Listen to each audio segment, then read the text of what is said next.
Hello, viewing world. I'm Bill Nye, the History Guy, and today we will be showing the history of the Cold War, Part 1. So stay tuned. History.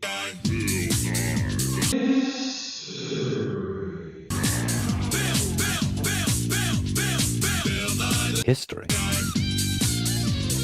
History. History. Inertia is a property of matter.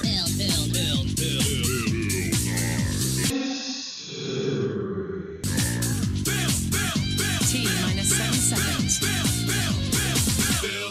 History. World War II, one of the most devastating wars in U.S. history. Adolf Hitler rose to power in an alliance called the Axis powers. They fought against the Allies, Great Britain, Soviet Union, and the United States. Towards the end of the war, Hitler's German Empire was defeated. Leaders Winston Churchill, Franklin Roosevelt, and Joseph Stalin met at the Yalta Conference after the war in Europe came to an end to determine the fate of Germany and Poland. Tensions had already been high between Communist Russia and the U.S. Let's just say they had their differences. So we've already decided that Germany is being split into East and West Germany. East Germany going to the Soviets and West Germany going to America, Britain, and France. But the question is, what do we do with Poland? So you give me $20 billion in war damages. Stalin, we already established that was a no. N-O. Please, just a little 20 billion. No. Well, at least give me Poland. They can serve as a little security blanket for Russia. No. Poland is not becoming communist. But why should they be democratic? Democracy is ridiculous.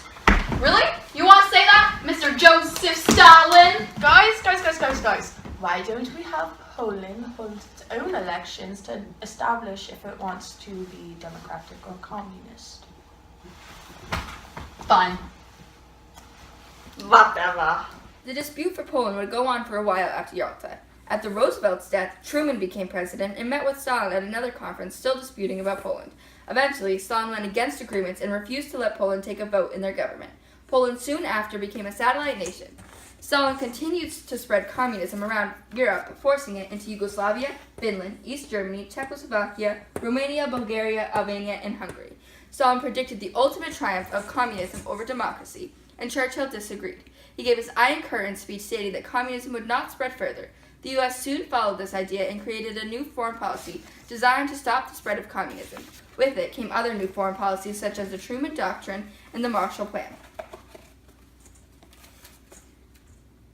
Perfect. The Truman Doctrine. With this doctrine, we will provide help and support any nation resisting communism.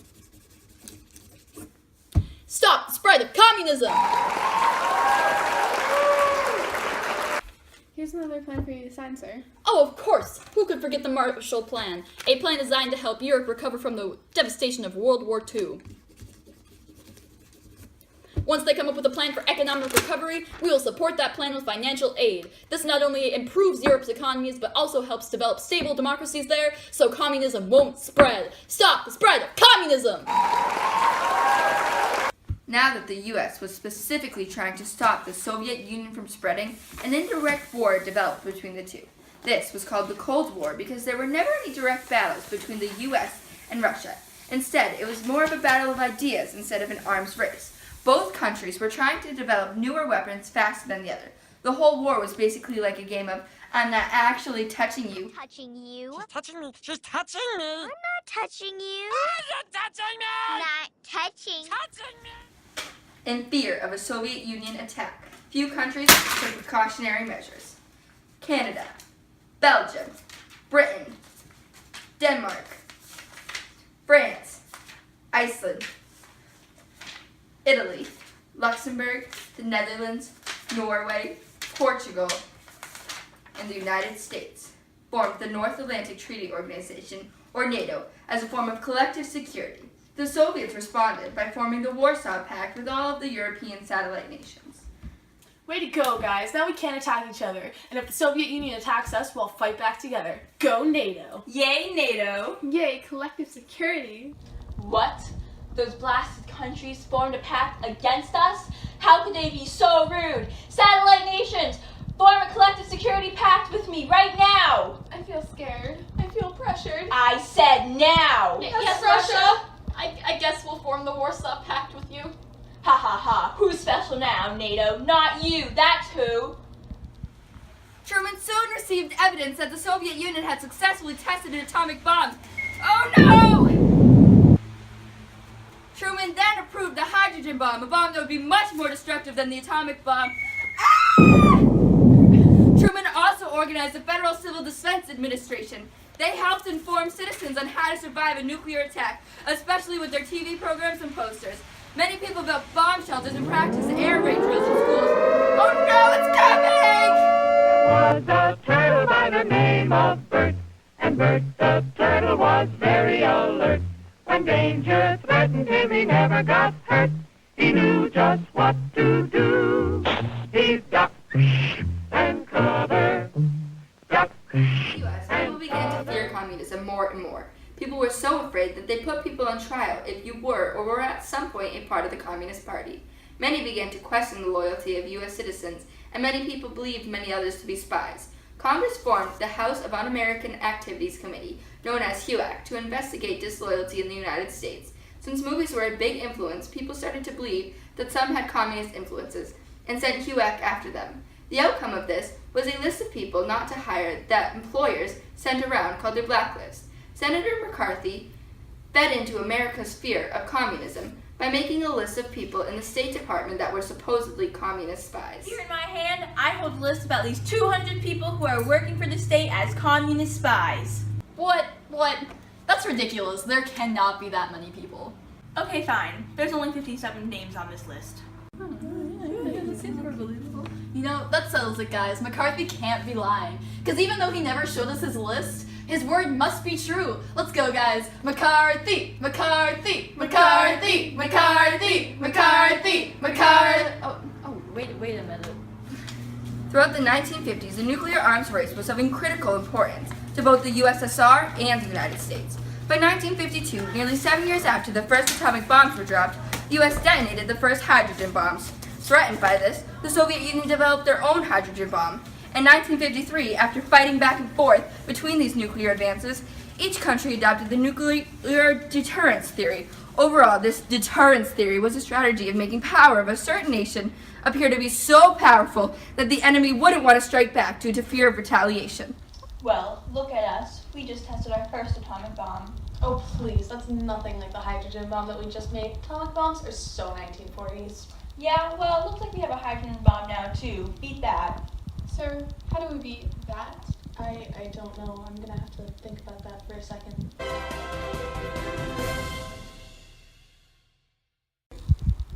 This just in. The Soviet Union has just launched the world's first ICBM.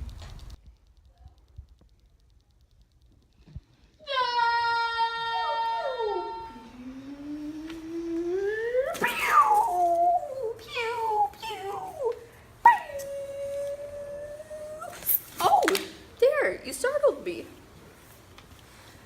The intercontinental ballistic missiles, or ICBMs, were extremely powerful guided missiles capable of delivering one or more nuclear warheads at a range of over 5,500 kilometers. You know, maybe we should really lay off on all these nuclear weapons. Could really damage the world.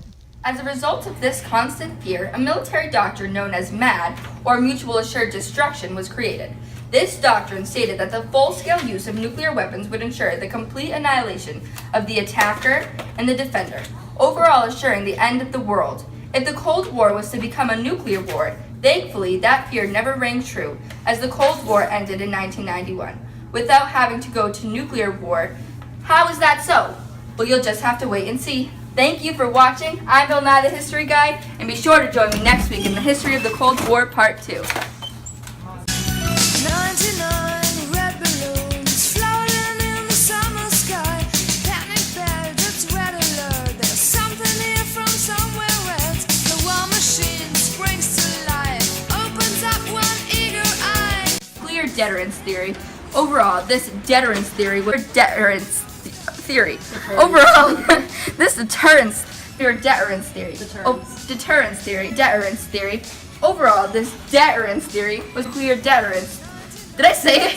No. Oh, of course, who could forget the Marshall Plan? A plan designed to help Europe recover from the devastation of World War II. devastation of World War II. With the devastation of World War II. Why? It was going so good.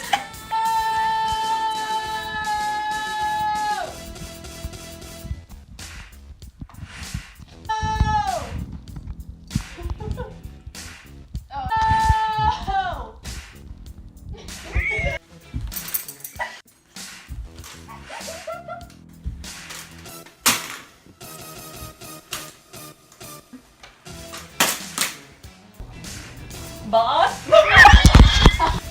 Boss? Those black suits? Gabby, stop! Boss? World War II, one of the most devastating wars in history. Adolf Hitler. History. Adolf Hitler. That's history. Adolf Hitler. We will provide that plan. Perfect. Now, thanks to this doctrine, You already said it. role in the world. We will not. Are my glasses even? Truman Doctrine. We will to provide financial aid. Sarah can't get her lines right. These are all our Truman doctrines. Another policy reading. Did you mess up your line, Gabby? I stutter a lot. Okay. I need another Truman Doctrine. I'm gonna pee my pants. Emery, touch your toes. I can't read. The thing you made the hat out of?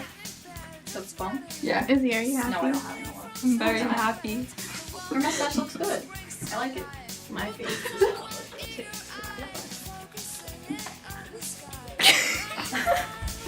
What'd she say? He wants to carve my neck out.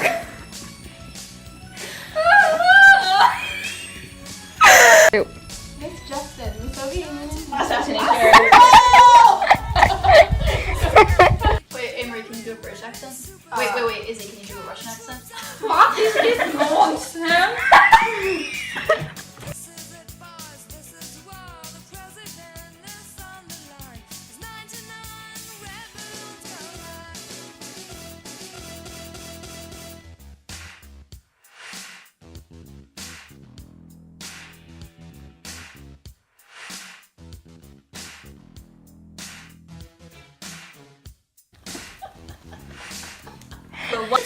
Against for Russia. Against for Russia. So picture of you guys like Guys, I'm Mr. Oxford. That reading that I didn't assign to you yesterday, that is due today, is now being checked. It's chapter 4.